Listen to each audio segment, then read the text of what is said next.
¿Qué pasaría si el mismo símbolo de unión y paz, una boda real, fuera recordada en cambio como el escenario de uno de los actos más oscuros y grotescos de traición en la historia humana? Las bodas han sido durante mucho tiempo herramientas políticas en los círculos reales, más alianzas que afecto, más movimientos estratégicos que celebraciones. Pero de vez en cuando, la historia tiembla con un relato tan macabro, tan empapado en horror, que redefine nuestra comprensión del poder, la ambición y la crueldad. Este es uno de esos relatos, una boda real destinada a unir imperios, unir linajes y silenciar décadas de conflicto que, en cambio, descendió en un sacrificio ritual. Una noche de orquestas y copas de oro se convirtió en una tumba para cientos. Hoy nos adentramos en la aterradora historia de la boda bañada en sangre que conmocionó a la Europa medieval y que aún resuena a través de susurros de vergüenza ancestral y misterio. La boda real de Ambras. Era mediados del siglo XV, una época en la que la superstición y la santidad coexistían en un frágil equilibrio. Este era un mundo atado al derecho divino de los reyes, donde los gobernantes se creían designados por Dios y los súbditos temían salirse de la jerarquía celestial. A través de las tierras centrales de Europa, las casas nobles de von Drachenthal y Heiligenmark habían estado en desacuerdo amargo durante generaciones. Sus agravios eran múltiples. Disputas antiguas sobre tierras, reclamaciones superpuestas sobre el comercio fluvial, incursiones en las fronteras y una humillante traición durante la Guerra de las Plumas Carmesí hace casi 40 años. Aunque sus tierras compartían ríos y los hijos ocasionalmente compartían sangre, las casas seguían siendo enemigas bajo una delgada capa de civilidad. Y luego llegó la propuesta de matrimonio, la apuesta política más audaz de una generación. Elisabetta von Drachenthal, la única hija del duque Caspar II, iba a casarse con el príncipe Alaric de Heiligenmark, el segundo hijo, pero el preferido del rey Wilhelm IV. El matrimonio fue promovido no solo por el clero, sino también por Roma misma, desesperada por reducir las hostilidades en la región y garantizar la estabilidad mientras la presión otomana comenzaba a agitarse en el sureste. Con la bendición del Papa y generosos obsequios de diversas cortes soberanas, la unión se convirtió en un asunto continental. Se extendieron invitaciones a familias nobles a través de toda la cristiandad, y más de 600 invitados, condes, duques, obispos, caballeros e incluso enviados del lejano oeste, hicieron su camino hacia el castillo de Ambras, ubicado en los pliegues Esmeralda de Tirol. Los días previos a la boda estuvieron llenos de espectáculo. Las posadas de la región rebosaban. Los puestos de los mercaderes estaban llenos de sedas y especias, traídas para impresionar a los dignatarios visitantes. Músicos, acróbatas y actores teatrales llegaron por docenas. Los campesinos locales se apostaban a lo largo de los caminos del castillo para ver pasar a los nobles, y poetas escribían versos sobre la unión que anunciaban una nueva era dorada para los reinos de Europa Central. Para la mañana de la ceremonia, el castillo de Ambras se había transformado en una maravilla de opulencia medieval. Miles de velas, de cera de abeja, bañaban su gran sala con un resplandor ámbar. Tapices tejidos con las genealogías de ambas casas colgaban de las paredes de piedra. El suelo de la capilla estaba cubierto de pétalos de rosa, enviados desde Provenza. Un coro cantaba madrigales, mientras Elisabetta, adornada con un vestido de hilos de plata que se decía había tardado 2 años en tejer, era guiada por el pasillo bajo un arco de lirios. La ceremonia en sí misma no tuvo incidentes. De hecho, fue considerada profundamente conmovedora por los testigos. Alaric, en marcado contraste con la brutal reputación de su casa, lloraba mientras el sacerdote unía sus manos. El padre de Elisabetta, el duque Caspar, apretaba su mano en despedida con visible emoción. Con la bendición de los obispos y el repique de 100 campanas a través del valle, la pareja fue proclamada marido y mujer. Luego vino el banquete, el verdadero escenario sobre el cual el destino ejecutaría su acto más retorcido. Extendido a través de 3 salas y 2 patios, el banquete de bodas fue una asombrosa exhibición de riqueza. Cisnes rellenos, con higos y jabalí asado, bañado en miel, fueron traídos en bandejas doradas. Las copas nunca se dejaban vacías. Peces enteros fueron servidos con guarniciones de joyas. Servidores vestidos como bestias míticas y espíritus del bosque danzaban entre las mesas, deleitando a los invitados. Hubo risas, brindis, coqueteos y horas de interminable jolgorio. Pero incluso en medio del jolgorio, algo extraño comenzó a apoderarse de la escena. Comenzó de manera sutil, demasiado sutil para que la mayoría lo notara. Una incomodidad general, una presión en el pecho, una leve náusea. Al principio era fácil de descartar. Demasiado vino, demasiada emoción, y entonces comenzaron los vómitos. Todo comenzó con un príncipe sajón menor, que colapsó hacia adelante en su caldo, convulsionando. Luego, una dama de Lombardía cayó de rodillas, con sangre fluyendo de su nariz. El pánico aumentó cuando docenas de nobles se agarraron el estómago con los rostros contorsionados de agonía. La gente gritaba. Algunos intentaron huir. Otros cayeron donde estaban. Los músicos se congelaron a mitad de una nota. En pocos minutos, más de 100 invitados se habían desplomado y docenas más les siguieron. Los médicos llegaron corriendo desde sus cuartos, desconcertados e impotentes. Sus tónicos y oraciones resultaron inútiles. Los afectados hacían espuma por la boca, su piel se había puesto pálida. Algunos se rasgaban las vestiduras de dolor. La gran sala, que antes estaba llena de alegría, se convirtió en una casa de los muertos.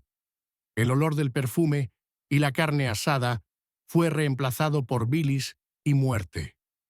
La novia, Elisabetta, se dijo que se desplomó en los brazos de su nuevo esposo, susurrando algo que nadie pudo escuchar claramente.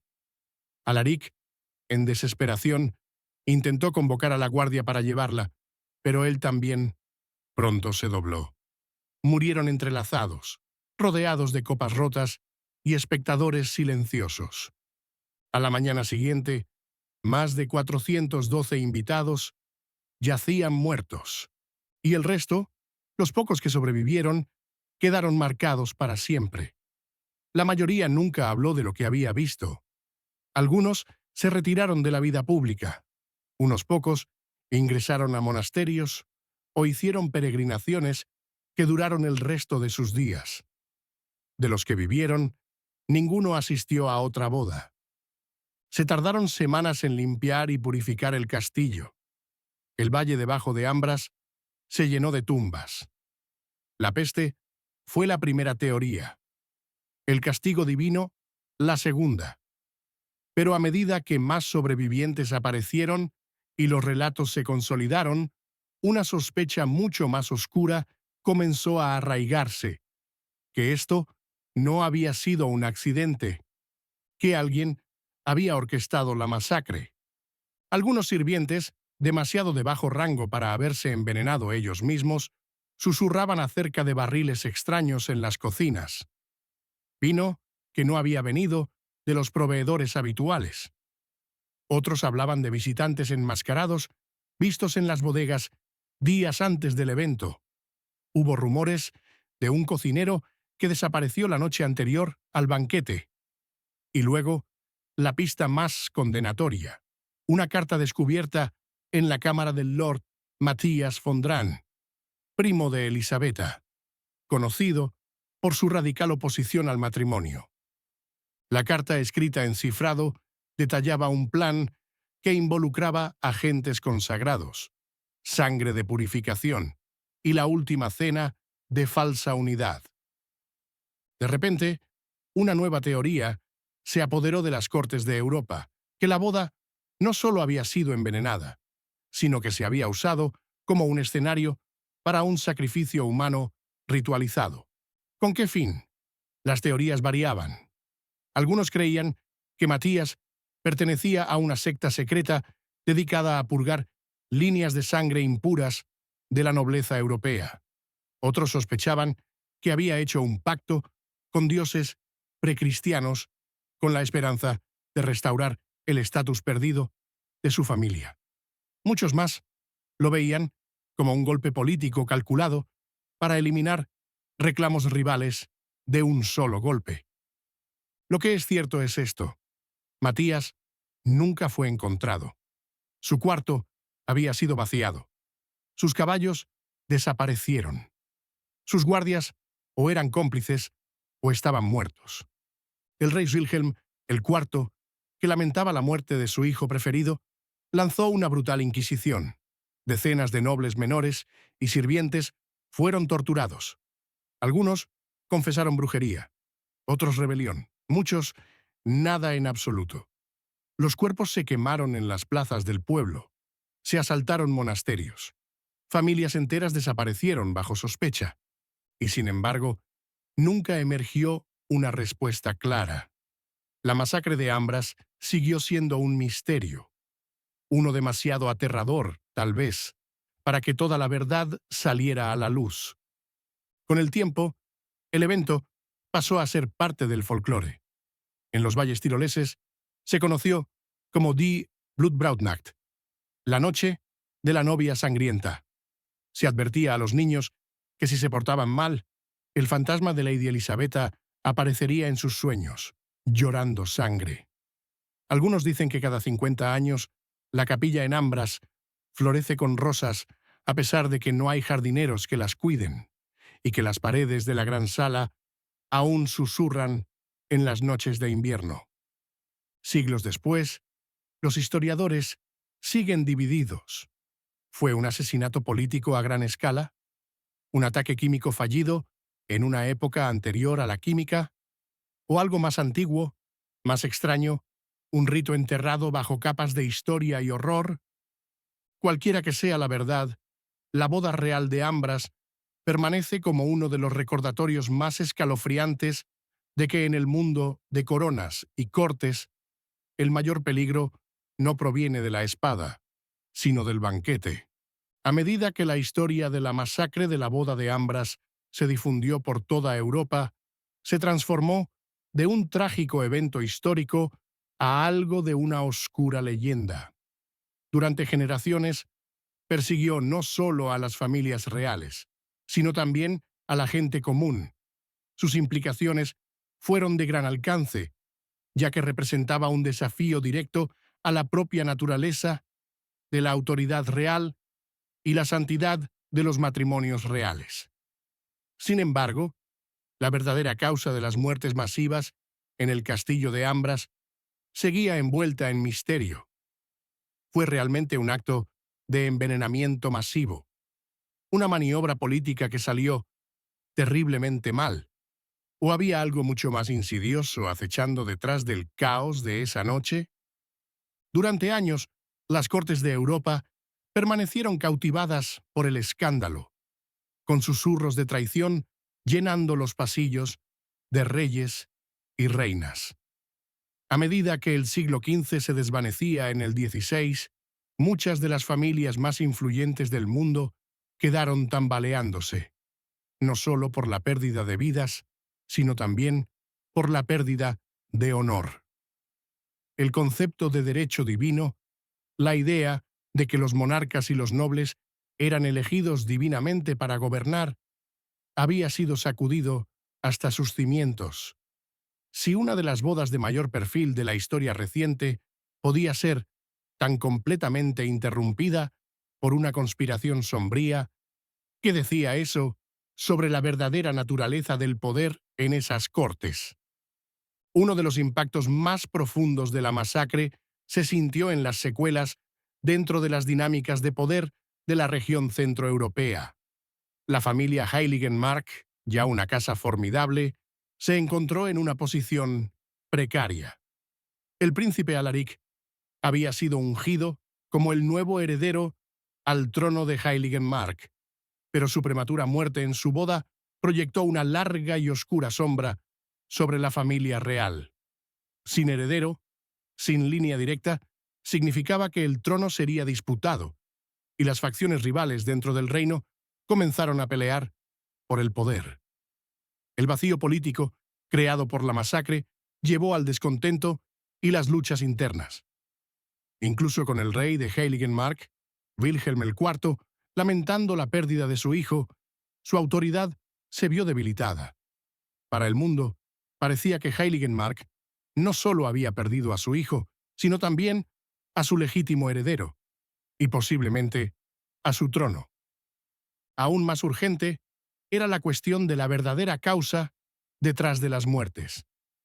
Mientras las autoridades de Heiligenmark trabajaban incansablemente para evitar que los rumores circularan, la clase noble, especialmente en los reinos circundantes del Sacro Imperio Romano Germánico, comenzó a cuestionar la narrativa oficial.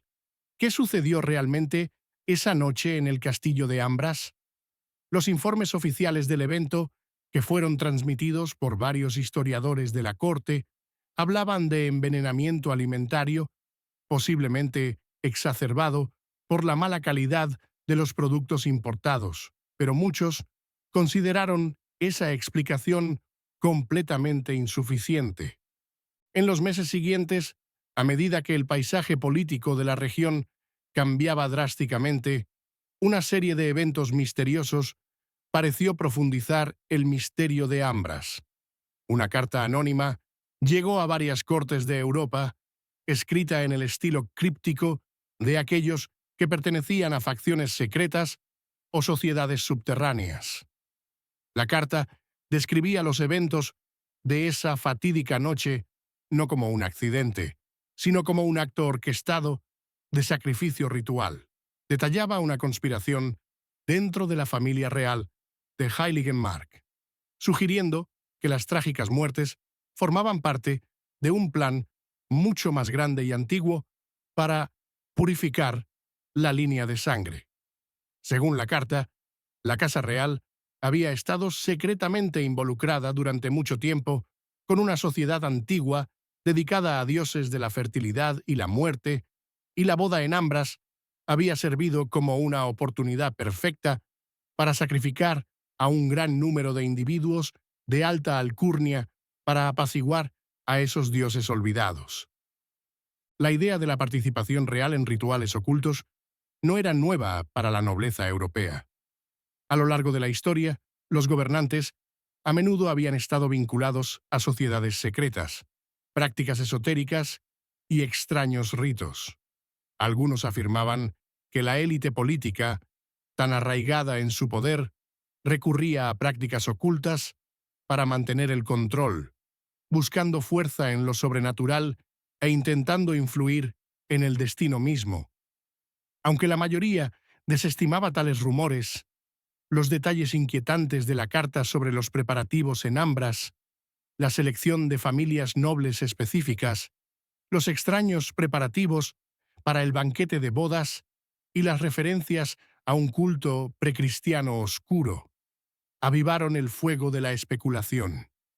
Notablemente, la carta mencionaba un símbolo críptico que había sido visto alrededor del castillo de Ambras solo días antes de la boda, una serpiente enroscada alrededor de un antiguo daga.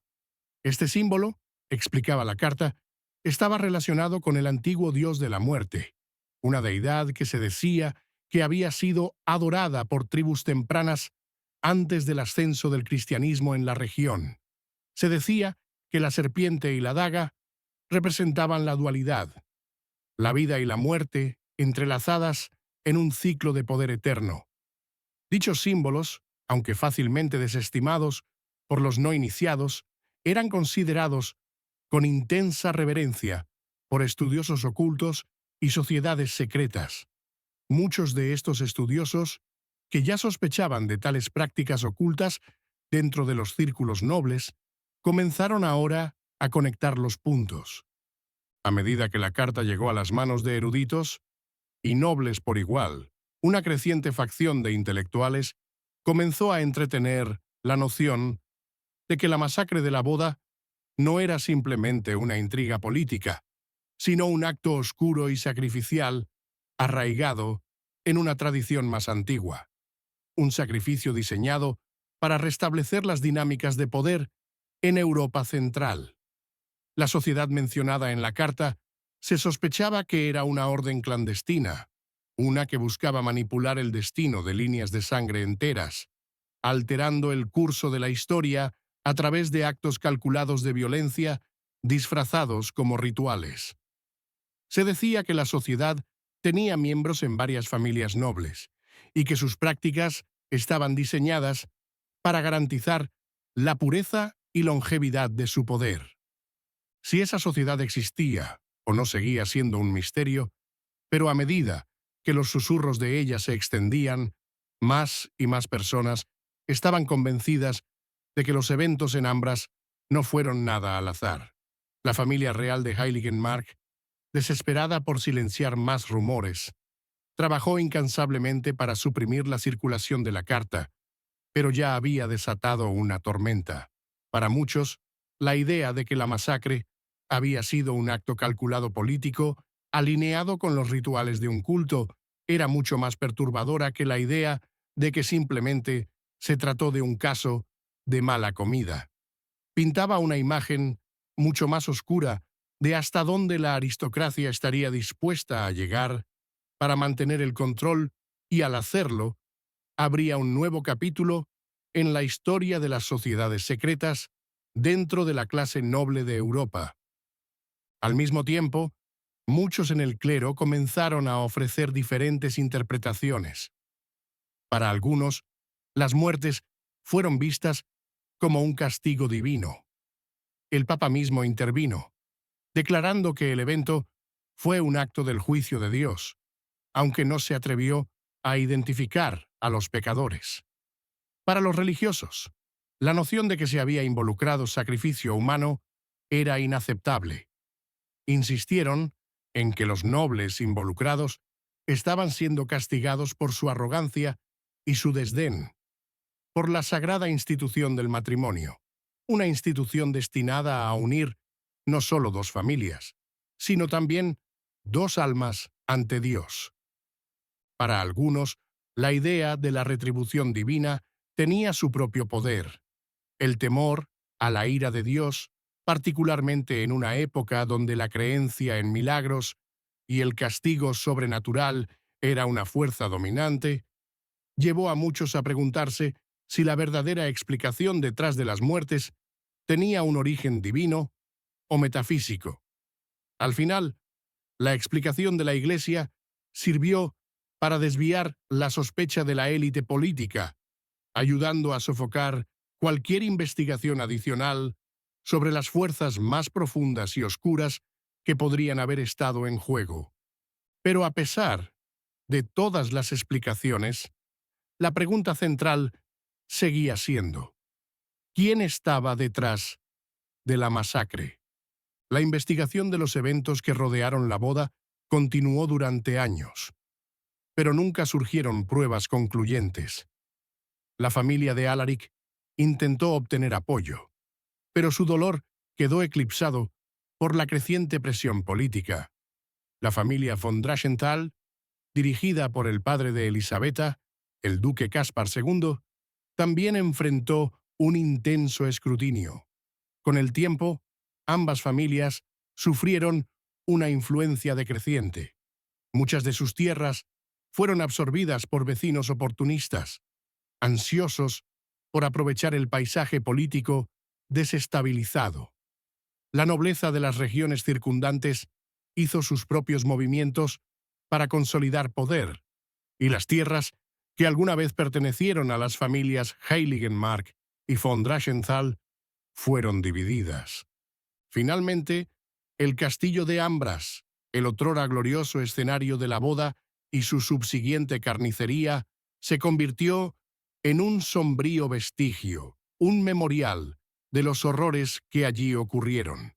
Nadie se atrevería a hablar de ello abiertamente durante generaciones, y los pocos que lo hicieron fueron silenciados por amenazas o consumidos por sus propios demonios internos. El escándalo que surgió tras la masacre de la boda dejó cicatrices que nunca sanaron por completo, y así, a medida que pasaron los años y las líneas de sangre reales cambiaron, la verdadera historia de la boda real en Ambras siguió siendo un misterio, uno envuelto en superstición, traición y miedo. Pero una cosa era cierta: el legado de esa boda fue tan trágico como aterrador. Fue un capítulo oscuro en la historia, donde la ambición y el derramamiento de sangre se fusionaron con los antiguos rituales del poder de una manera que nunca sería olvidada. El evento en el castillo de Ambras, conocido en la historia como la masacre de la boda de Ambras, continuaría persiguiendo la región durante siglos, sus ecos resonando a través de los pasillos políticos y las cortes reales de Europa. Pero incluso con el paso del tiempo, el impacto de la masacre se expandió, influyendo en generaciones futuras, encendiendo movimientos políticos y creando nuevas conspiraciones que alimentaron la creciente mística alrededor de la tragedia. Fue un catalizador de cambio, no solo dentro del reino de Heiligenmark y von Drachenthal, sino a través de toda la estructura aristocrática de la Europa medieval. Lo que verdaderamente añadió a la herencia de la masacre fue la manera en que alteró para siempre la forma en que las bodas, y por extensión, las alianzas, fueron vistas en los círculos reales y nobles. Durante siglos, los matrimonios fueron vistos tanto como asuntos personales como políticos.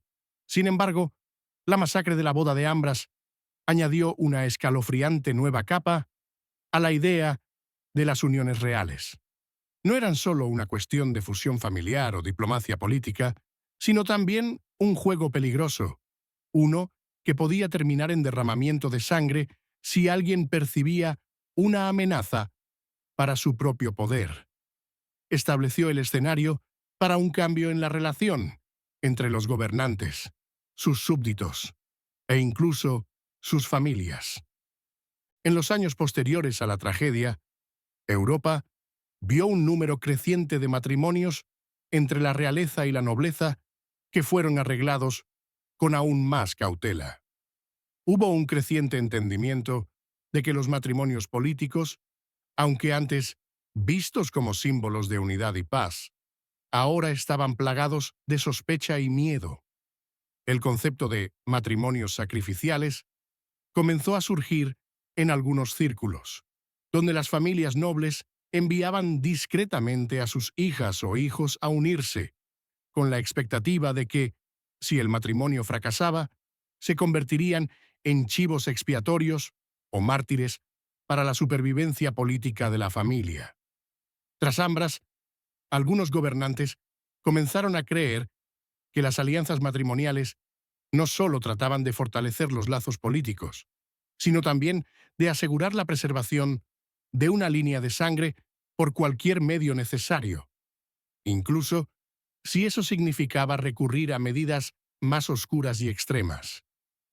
Este clima de desconfianza generó una serie de asesinatos, complots y actividades encubiertas en toda Europa. No solo se creó más inestabilidad, sino que también significó que las clases reales y nobles se volvieron cada vez más paranoicas. Asesinos y agentes de las cortes se movían en las sombras, y los rumores de envenenamientos, traiciones y sociedades secretas giraban en torno a los pasillos del poder. De alguna manera, el panorama político de Europa en los últimos tiempos medievales y en los primeros del Renacimiento se convirtió en uno de espionaje y supervivencia implacable, donde incluso los matrimonios reales ya no eran sagrados. La antigua idea de líneas de sangre reales adquirió una importancia casi mítica, mientras las familias buscaban mantener su legado a cualquier costo. Y luego, por supuesto, estaban aquellos que creían que los eventos en Ambras no solo eran políticos, sino algo mucho más sobrenatural. Estos individuos, desde eruditos hasta campesinos, se obsesionaron con la posibilidad de que hubieran fuerzas en juego más allá de la comprensión humana. Muchos afirmaron que los dioses antiguos habían sido realmente invocados durante la boda y que se había realizado un sacrificio ritual. Algunos, incluso, llegaron a sugerir que la masacre fue el resultado de un pacto impío hecho con dioses paganos, siendo la boda la ofrenda definitiva. Fue entre estos círculos donde comenzó a crecer la historia de la maldición de Ambras. Según la leyenda, los espíritus de los muertos, sus almas atrapadas entre mundos, perseguirían la región de Tirol para siempre. La versión más popular de la maldición afirmaba que cada 50 años el castillo experimentaría un evento horrible: la muerte de una familia noble, el colapso repentino de una dinastía política o un asesinato de alguien importante. Y con cada catástrofe, más y más personas morirían, como si la maldición hubiera reunido fuerza, cobrando un precio a los vivos. En los años que siguieron, de hecho, hubo eventos que parecían corroborar estas supersticiones. Famosamente, la familia von Drachenthal, antes tan prominente, vio su fortuna decaer. Un brote de peste diezmó sus tierras en 1524, y sus tierras fueron arrasadas por rivales políticos. La familia nunca pudo recuperar su antigua gloria, y a finales del siglo XVI desaparecieron de los anales de la nobleza europea. Igualmente, la familia Heiligenmark, cuya línea de sangre se suponía que habría florecido tras el matrimonio del príncipe Alaric y la princesa Elisabetta, también vio cómo se desmoronaba su fortuna. El rey de Heiligenmark, Wilhelm IV, murió en circunstancias misteriosas solo unos años después de la masacre. El informe oficial atribuyó su muerte a una enfermedad repentina, pero abundaban los rumores de que había sido envenenado. Las tierras de la familia fueron invadidas, y su nombre, lentamente, se desvaneció en la oscuridad, reemplazado por nuevos poderes ascendentes en el centro de Europa.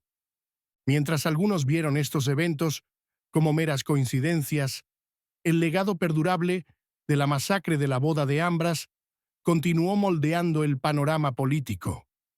La mística que rodeaba la masacre creció con cada siglo que pasaba, transformándose de una verdadera tragedia histórica en un cuento gótico, entrelazado con leyendas de traición, asesinato y poder perdido. El castillo mismo, una vez símbolo de grandeza y unidad, se convirtió en un lugar de temor. La gente de la región comenzó a evitar el castillo, convencida de que las almas de los muertos seguían atrapadas dentro de sus paredes, buscando venganza por las vidas que les fueron robadas esa noche. Mientras tanto, los historiadores estaban divididos. Algunos sentían que la tragedia fue un accidente de mala política, un producto de una época en la que los matrimonios dinásticos se trataban como frías y calculadoras herramientas de poder. Otros insistían en que era, de hecho, un sacrificio deliberado, una maniobra política brutal diseñada para cambiar el equilibrio de poder en Europa. Y luego estaban aquellos que creían en una explicación más siniestra y sobrenatural, donde se habían llevado a cabo oscuros ritos antiguos en nombre del poder y la inmortalidad. Sin embargo, a pesar de siglos de investigación y especulación, Nadie encontró pruebas concluyentes de lo que realmente ocurrió esa noche. Aún así, la masacre de la boda de Ambras siguió cautivando la imaginación de escritores, artistas y narradores. La historia inspiraría innumerables obras de ficción, desde obras dramáticas hasta novelas, e incluso las primeras películas de terror.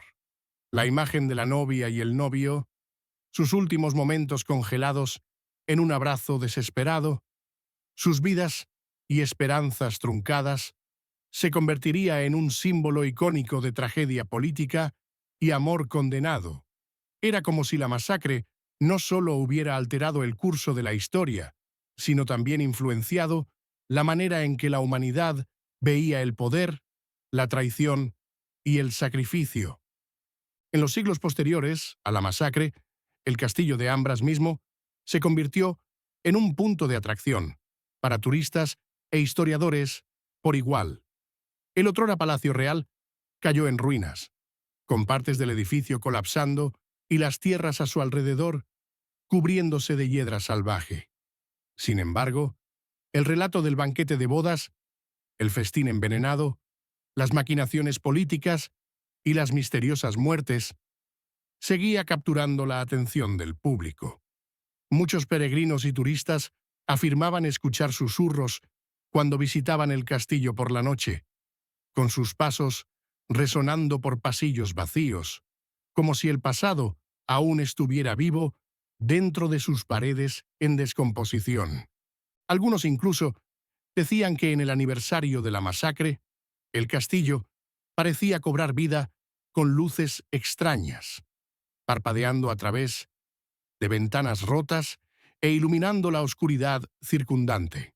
Mientras que los escépticos desestimaban tales afirmaciones como folclore y superstición, otros continuaron visitando el sitio, esperando vislumbrar a la novia espectral o las figuras fantasmas de aquellos que perecieron. La idea de que sus almas estaban atadas para siempre al lugar de su muerte, reviviendo la tragedia que se desarrolló hace tanto tiempo, añadía otra capa a la leyenda de Ambras. A medida que pasaron los siglos, la masacre en el castillo de Ambras comenzó a desvanecerse en la sombra de la historia. Pocos vivos hoy en día recuerdan los nombres de aquellos que murieron esa noche. Pero la historia de la boda real, que terminó en un sacrificio humano masivo, persiste, llevada por los vientos de la leyenda y registrada en los anales de la historia. El fantasma de la masacre de la boda de Ambras sirve como un recordatorio de cómo el poder, la ambición y el destino pueden entrelazarse de maneras que conducen a horrores más allá de lo imaginable. Nos advierte sobre los peligros de la maniobrabilidad política desenfrenada, la fragilidad de las alianzas construidas sobre confianza quebradiza y las oscuras posibilidades que se esconden debajo de la superficie de la grandeza real. Lo que sucedió en el castillo de Ambras esa noche fatídica puede que nunca se entienda por completo, pero en los corazones de aquellos que continúan recordándola, la masacre sigue siendo un testimonio de la peligrosa naturaleza de la ambición humana y un escalofriante cuento de una boda real que no terminó en amor y unidad, sino en traición, derramamiento de sangre y el sacrificio último. A medida que seguimos desentrañando los escalofriantes eventos de la masacre de la boda de Ambras, está claro que no fue solo una tragedia aislada, sino un punto de inflexión que redefinió el tejido político, social y cultural de Europa. La masacre en el castillo de Ambras, con su potente mezcla de intriga real, sacrificio ritual sospechado y un rastro de sangre que manchó tanto el presente como el futuro, proyectó una larga sombra sobre las cortes reales durante siglos. Se convirtió en un símbolo perdurable de los peligros que acechan en la intersección de la política, el poder y el matrimonio. Pero tras la catástrofe, el mundo no simplemente siguió adelante. las secuelas de la masacre resonaron mucho más allá de los confines de Europa Central. Golpeó el corazón de los matrimonios reales, la vida cortesana e incluso la práctica de la diplomacia. Los horribles eventos en Ambras dejaron un legado perdurable, que influiría en la forma en que los monarcas y las casas nobles interactuaban durante generaciones. También condujo a una mayor vigilancia de las mismas instituciones y costumbres que antes habían sido veneradas como sagradas, alterando el curso de la historia de maneras inesperadas. Uno de los primeros grandes cambios llegó en el enfoque hacia los matrimonios reales en sí mismos. Durante siglos, los matrimonios entre familias reales habían sido una herramienta diplomática esencial, asegurando la paz, forjando alianzas y consolidando poder. Pero después de la masacre de la boda de Ambras, el mismo acto de casarse se volvió sospechoso. La línea de sangre de los gobernantes, antes vista como divina e inviolable, ahora era vista con desconfianza. Las familias nobles comenzaron a cuestionar los motivos detrás de las uniones reales y hasta qué punto otras familias estarían dispuestas a llegar para preservar su poder. Desde ese momento, hubo un cambio marcado en la forma en que se organizaban los matrimonios reales.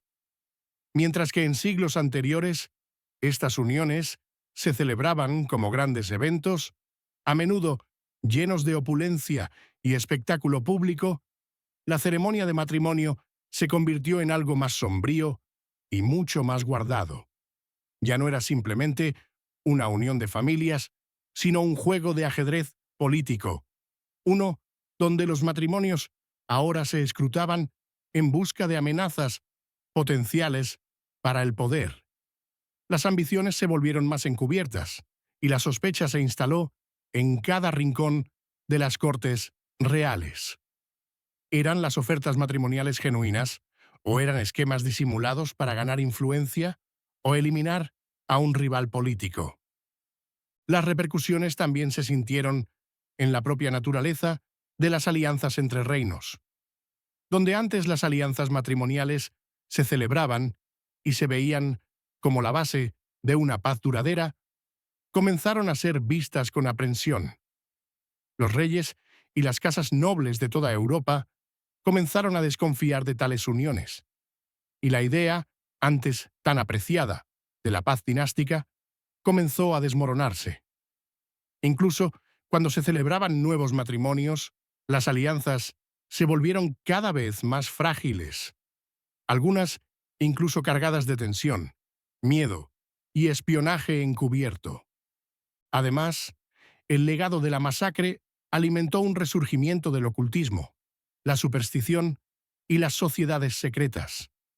El concepto de redes ocultas, rituales secretos y organizaciones sombrías que operaban tras bastidores en las cortes reales se convirtió en un tema de fascinación para intelectuales, la aristocracia e incluso la gente común.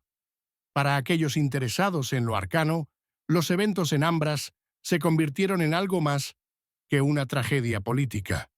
Se convirtieron en evidencia de algo más profundo, algo sobrenatural y siniestro que acechaba bajo la pulida fachada de la realeza.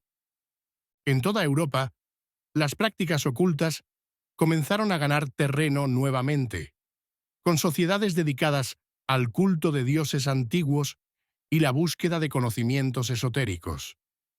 Estas sociedades secretas, muchas de ellas compuestas por familias nobles, se hicieron notorias por su implicación en maniobras políticas clandestinas, cuyas ambiciones a menudo conducían a derramamientos de sangre en nombre de un mayor poder. El uso de símbolos, particularmente aquellos que invocaban serpientes, dagas y otros motivos ocultos, comenzó a resurgir en las cortes reales. Estos símbolos fueron vistos por algunos como señales de poder místico, capaces de alterar el curso de la historia.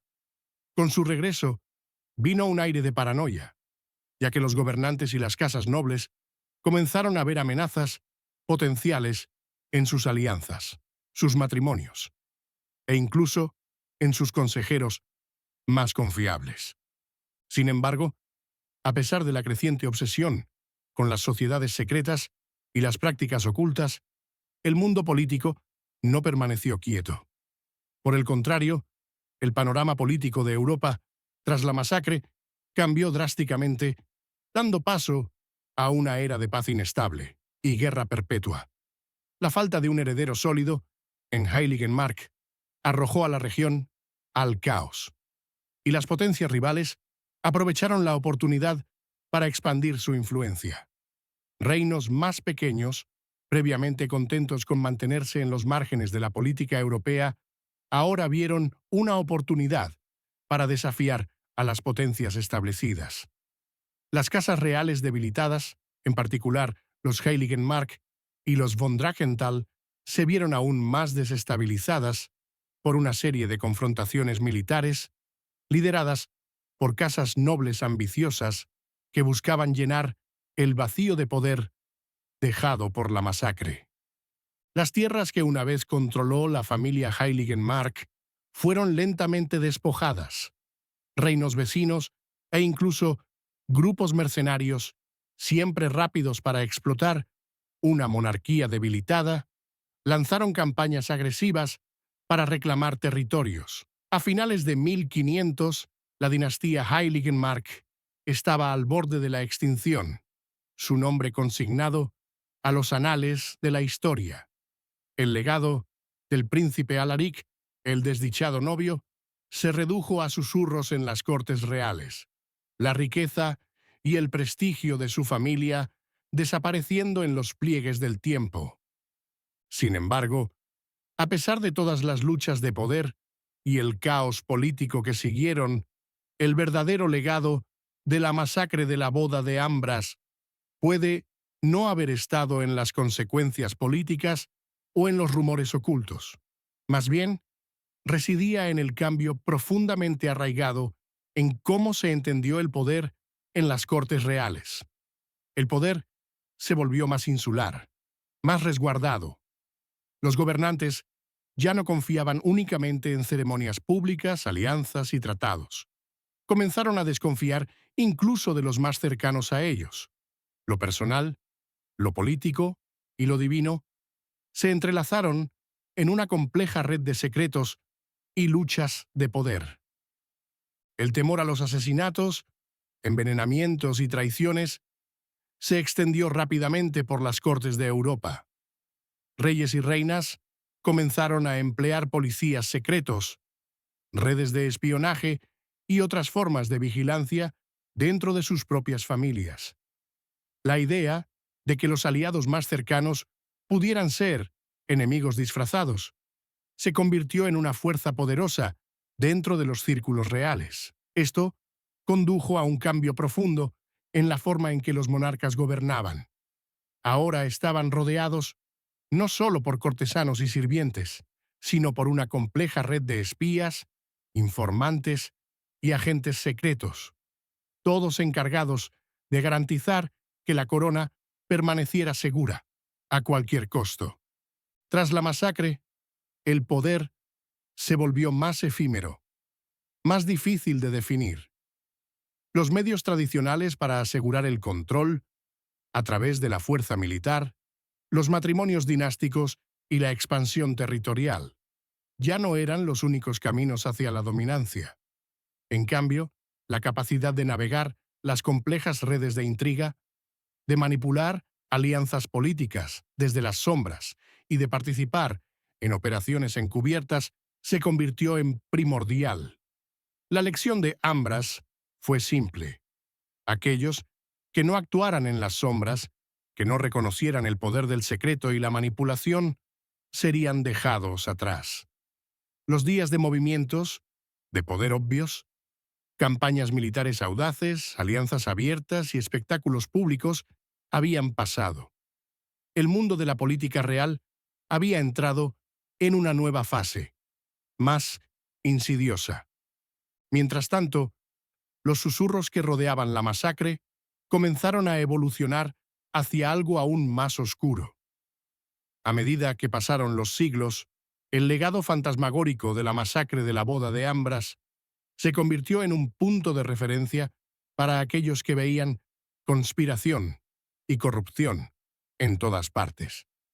Las historias de traición, rituales ocultos y sacrificios sangrientos comenzaron a fusionarse con hechos históricos, a medida que la línea entre la leyenda y la realidad se desdibujaba. Algunos incluso creyeron que la maldición de Ambras no era simplemente una historia, sino una advertencia, un recordatorio de las peligrosas fuerzas que podían desatarse cuando el poder político se entrelazaba con rituales ocultos y secretos. Estas ideas seguirían evolucionando, influyendo en teóricos de la conspiración, grupos ocultos e incluso organizaciones secretas en los siglos siguientes. A medida que la historia de la masacre de la boda pasaba al ámbito del mito, también lo hacía la idea del poder en sí mismo. La boda en Ambras, originalmente un evento destinado a unir dos grandes casas, se convirtió en un emblema de los peligros inherentes en la búsqueda del control y la dominación. Lo que había comenzado como una celebración de la unidad se había convertido en un símbolo de cuán fácilmente las alianzas podían convertirse en trampas, de cuán rápidamente la paz podía disolverse en caos. La tragedia en el castillo de Ambras, a su manera, se convirtió en el precursor de la comprensión moderna del poder real. Expuso la fragilidad de la estabilidad dinástica, la peligrosa intersección entre la política y la superstición, y la disposición de los gobernantes a llegar a medidas inimaginables para preservar su reinado. En un mundo donde la línea entre la vida y la muerte, la confianza y la traición, podía ser tan delgada como una copa de vino envenenada, el verdadero costo de la ambición se hizo claro.